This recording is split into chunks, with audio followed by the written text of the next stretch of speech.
Many thanks for staying with us here on News Desk. Let's start off with that very concern on the hearts of many, and that has got many people talking. The security situation in Bumkprugu. Now, personnel in the Bumkprugu district in the northern region were attacked during renewed clashes there last night. So, two men in their 70s, whose identities police are unwilling to release for security reasons, sustained serious gunshot wounds.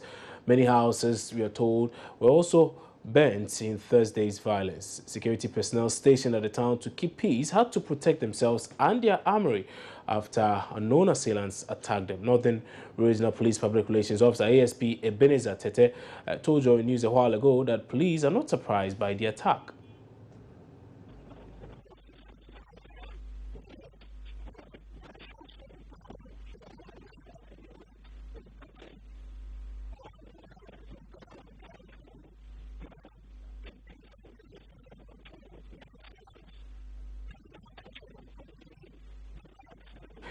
So apologies for that particular one. They were still working to bring you that very sound bite of the Public Relations Officer of the Northern Regional Police Command, Assistant Superintendent of Police, Ebenezer Tete. And he has been speaking about quite a number of things, particularly how this whole incident happened, what they heard last night, and how they even intended solving it. But along the line, the attacks were actually directed at them and at his men. So they had to, this time around, protect themselves and their armory. I mean, he's been saying quite a number of other things also on the same issue. Now, the update you are getting on this situation, however, is that about 20 houses also in Bumkprugu have been touched. In fact, we're told more than 20 houses actually have been touched. They've been burnt down in this latest violence there. We'll be bringing a lot more updates. We'll be speaking to our correspondent on the ground, Hashmin Mohammed, who is kindly there on the ground. So we'll be bringing us a lot more on this. But let's go back and take a listen to ASP Ebenezer Tete, who is the Public Relations Officer of the Northern Regional Police Command. Had sporadic gunshots in town, so our men had to be moved in quickly. While they were in town trying to keep peace and bring the situation under control, the assailants turned their attention on the barracks and then the police station. So our men had to be tactically withdrawn to come and defend the police station because they are there to keep peace. They have left their various homes and they are there to ensure that there's peace in the area. So before they can keep the peace in the area, they must be alive first.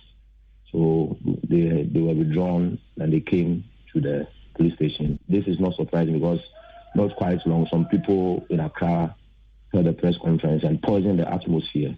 So we had picked the intelligence that some people were planning such a thing. So we are on high alert and we have put everything in place to ensure that even if they do, we repel them, with the force at our disposal legally.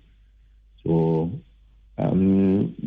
they can tell the reason why they are doing what they are doing, but we want to send that strong signal out there that we are prepared to defend ourselves. We are prepared to do everything within our means to ensure that persons who are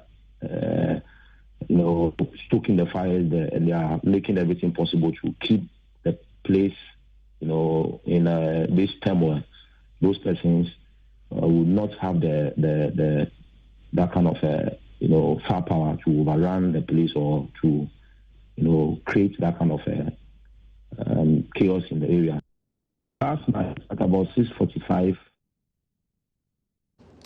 Okay, so you did hear the Public Relations Officer of the Northern Regional Police Command, ASP Ebenezer Tete. We are still trying so hard to bring you live updates from the ground. We are trying to reach our correspondent on the ground, Hashmin Mohammed. We've been unsuccessful so far, and we'll be going back to the police for an update on this situation as well. But we are told that scores of security men have meanwhile been dispatched from Accra to Bumkprugu to beef up security in the town. 36 houses are now reported to have been burnt so far, and an old man who was trapped in one of the houses is said to have been completely burnt.